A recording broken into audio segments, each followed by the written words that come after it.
Réalisé en 1963 avec pour fonction principale de produire de l'eau potable pour la commune de Ouagadougou, les barrages numéro 1, 2 et 3 sont aujourd'hui des barrages à multiples fonctions.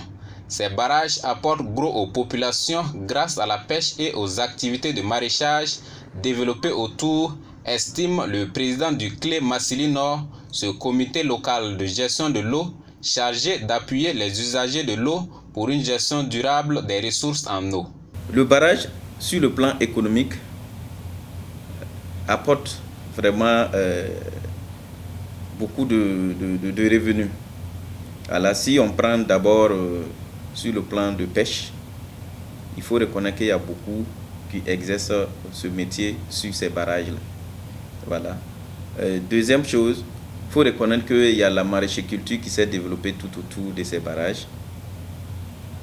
Et ensuite, il faut reconnaître qu'il y a des prélèvements d'eau qui se font pour des activités de BTP, voilà, et d'autres fonctions également.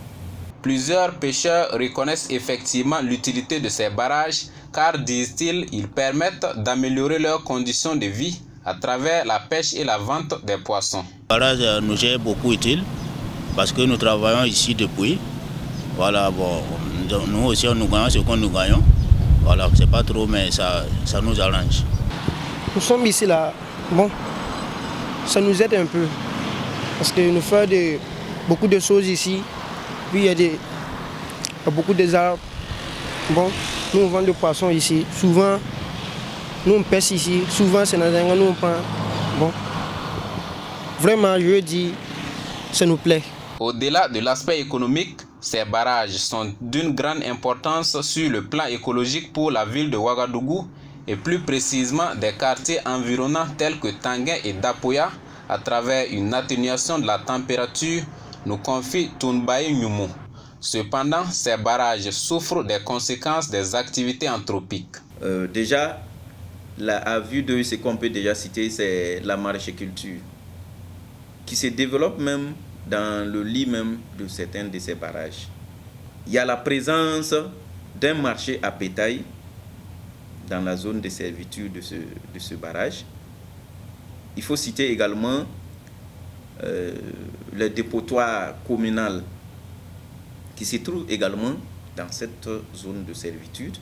Il y a même des stations qui sont construites dans la zone de servitude.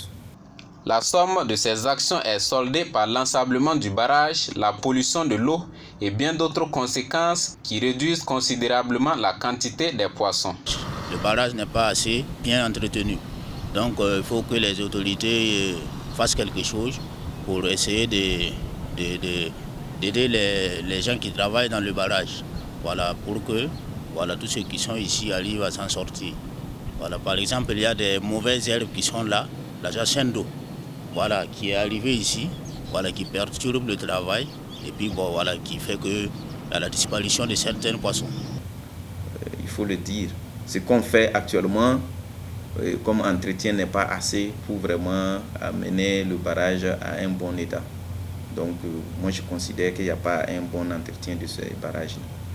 Donc les conséquences, nous les connaissons également. Sur le barrage, vous pouvez voir la croissance des plantes aquatiques, telles que ce qu'on appelle la jacinthe d'eau, qui a gagné tous les 3 barrages aujourd'hui. On a également certaines plantes qu'on appelle les algues. Ça veut dire que souvent vous pouvez voir un dépôt verdâtre à la surface de l'eau. Il y a certaines qui sont très très nuisibles. Les barrages souffrent à leur entretien. Comité local de gestion de l'eau et pêcheurs sont tous unanimes là-dessus. Mais à qui incombe cette tâche? Bien sûr, l'agence de l'eau du Nakambé, répond le président du CLE Massili Nord. Comme si cela ne suffisait pas, ces barrages servent de baignoire à plusieurs enfants riverains. Effectivement, ça peut constituer un danger pour les enfants. C'est comme je l'ai dit ici, avec ce qu'on appelle les algues. Il y a des algues. Le fait de se baigner seulement, tu peux avoir des problèmes. Voilà, ça peut toucher la peau. pour ceux qui sont très allergiques. Et ça va dépendre même de la concentration de ces toxines qui ont été libérées dans cette eau.